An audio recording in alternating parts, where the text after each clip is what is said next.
بسم اللہ الرحمن الرحیم۔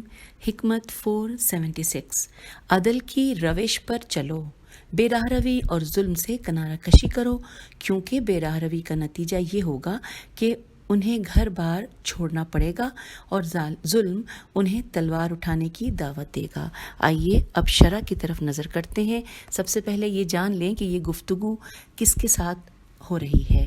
اس میں لکھا ہے کہ ایک عدم اطمینانی اور فشار کی فضا جب پیدا ہو گئی تھی تو اس وقت امام نے زیاد بن ابیہ کو بلا کر یہ گفتگو فرمائی تھی۔ آئیے مزید جانتے ہیں۔ لکھا ہے کہ شارعین نہج البلاغہ کے مطابق خلفاء اور ان گورنر کا اصرار تھا کہ زراعت پر ٹیکس وقت سے پہلے قمری سال کے مطابق وصول کیا جائے۔ اب اس بات کی جانب ان کی توجہ نہیں تھی کہ لوگ شمسی سال کے مطابق زکوٰۃ دیتے ہیں نہ کہ قمری، تو اس وجہ سے عوام بہت شدید پریشانی کا شکار تھے کہ وہ مال فروخت ہونے سے قبل کس طرح ٹیکس ادا کریں گے۔ تو ایک عدم اطمینانی اور فشار کی فضا پیدا ہو گئی تھی۔ تو اس وقت امام نے زیاد بن ابیہ کو بلا کر یہ گفتگو فرمائی تھی۔ اب اس گفتگو کے آغاز میں پہلے ہی عدل کے قیام اور اس کی خلاف ورزی کے اثرات سے آگاہ فرمایا ہے مولا نے۔ زمین و آسمان میں ترتیب اور امن و سکون کا سبب عدل ہے۔ سخت گیری اور ظلم عدل و عدالت کے مقابل ہیں۔ ترک عدل اس بات کا سبب بن جاتا ہے کہ عوام اپنا علاقہ اور کھیت اور کاروبار چھوڑ جائیں گے اور نتیجے میں آبادیاں ویرانوں میں تبدیل ہو جائیں گی۔ ظلم اس بات کا بھی سبب ہوگا کہ حکومت کے خلاف لوگ اٹھ کھڑے ہوں گے اور یہ بات کسی بھی مملکت کو کمزور کر دیتی ہے۔ مولا کائنات علی ابن ابی طالب نے بہترین آداب حکومت بتائے ہی نہیں، عملی طور پر بھی سکھائے بھی ہیں، اور یہ گفتگو اس بہترین طرز حکمرانی کا اعلیٰ نمونہ ہے۔ جیسے کہ مولا کائنات کا وہ خط آپ کو یاد ہوگا، آپ نے پڑھا ہوگا کہ جو مولا نے مالک اشتر کو لکھا، اور آج بھی حکومتوں کے لیے وہ مشعل راہ ہے۔ مولا جب کسی کو کسی علاقے میں عہدہ دے کر بھیجتے تھے تو آداب حکمرانی بھی تعلیم فرماتے تھے۔ یہ زیاد ابن ابیہ وہ شخص ہے کہ جو شروع میں مولا علی علیہ السلام کے معروف حامیوں میں سے تھا، اور آپ نے اسے کرمان اور فارس کا گورنر مقرر کیا تھا۔ مولا علی علیہ السلام کے بعد مولا حسن علیہ السلام کے ساتھ وہ منسلک رہا، لیکن پھر دیکھتے ہی دیکھتے آزاد حکمران بن گیا۔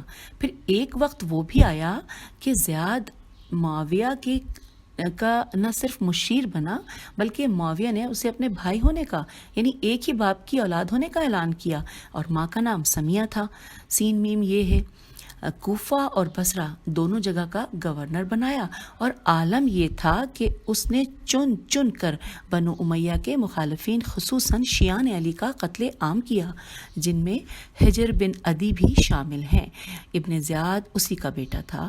یہ سب کچھ بیان کرنے کا مقصد یہ ہے کہ بصیرت اس بلند سطح پر ہو کہ یہ نہ دیکھا جائے کہ مولا کے ساتھ کون تھا، بلکہ یہ دیکھا جائے کہ مولا کے ساتھ کون رہا۔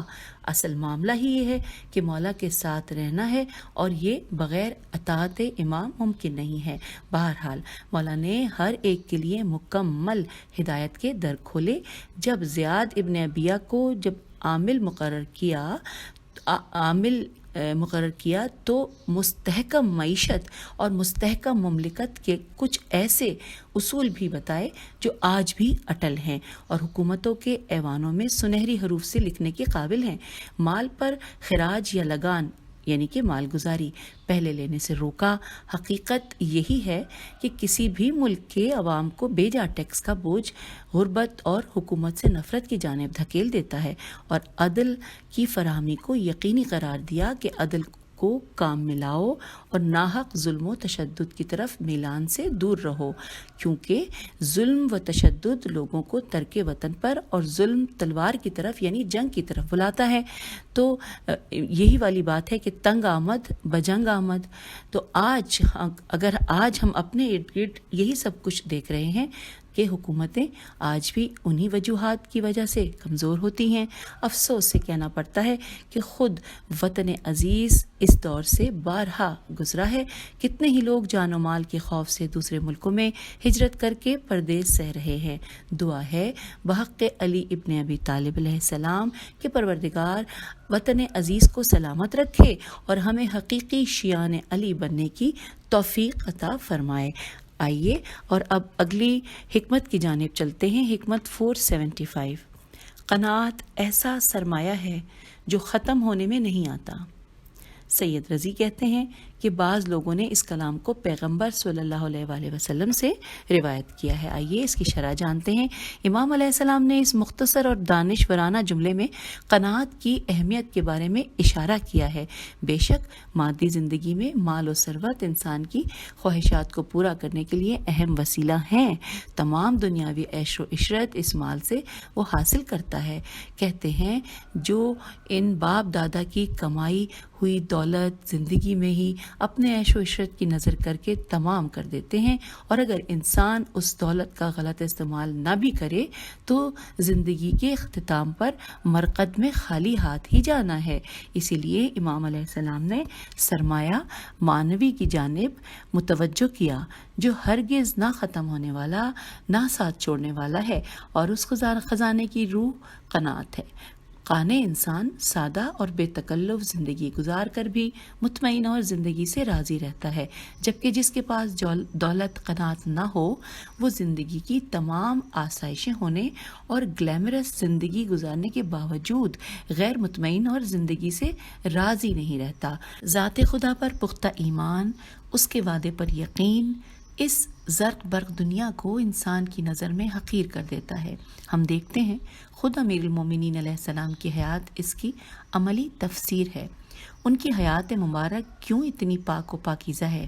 کیونکہ وہ لوگوں کی طرح مادی زندگی کی دوڑ میں شامل نہیں ہوئے بلکہ راضی برضا رہے۔ یہ زندگی ثمر ہے ان کے اس ایمان اور عمل صالح کا جو رضائے الہی کے لیے ہر سانس میں بجا لاتے رہے۔ پروردگار سورہ نحل میں ارشاد فرما رہا ہے، جس نے نیک کام کیا مرد ہو یا عورت اور وہ ایمان بھی رکھتا ہے تو ہم اسے ضرور اچھی زندگی بسر کرائیں گے اور ان کا حق انہیں بدلے میں دیں گے ان کے اچھے کاموں کے عوض میں جو وہ کرتے تھے۔ تو یہ سورہ نحل کی آیت نمبر 97 کا ہم نے ترجمہ دیکھا۔ اب آئیے آگے چلتے ہیں کہ خدا پر ایمان اور اس کے وعدے پر یقین انسان کی زندگی کو سہل آسان بنا کر دنیا سے بے نیاز کر دیتا ہے۔ قناعت کا مفہوم کیا ہے؟ یہ کہ انسان کو جو میسر ہو اس پر خوش و خرم اور شاکر رہے، اور کم ملنے پر کبیدہ خاطر نہ ہو، دل تھوڑا نہ کرے، اور اگر تھوڑے پر مطمئن نہیں ہوگا تو رشوت، خیانت اور مکر و فریب کے ذریعے سے اپنی ہرس اور خواہشات کو پورا کرے گا، اور جیسے جیسے خواہشات پوری ہوتی جائیں گی ہوس بڑھتی جائے گی۔ اگر بڑھتی ہوئی خواہشات کو روکا جا سکتا ہے تو وہ صرف اور صرف قناعت کے ذریعے، کہ جو ناگزیر ضرورتوں کے علاوہ ہر چیز سے مستغنی کر کے سکون کی دولت سے مالا مال کر دیتی ہے۔ نہج البلاغہ میں حکمت نمبر 57 میں بھی انہی الفاظ کے ساتھ گفتار امیر المومنین موجود ہے۔ سید رضی فرماتے ہیں کہ یہ کلام رسالت مواب سے بھی مروی ہے۔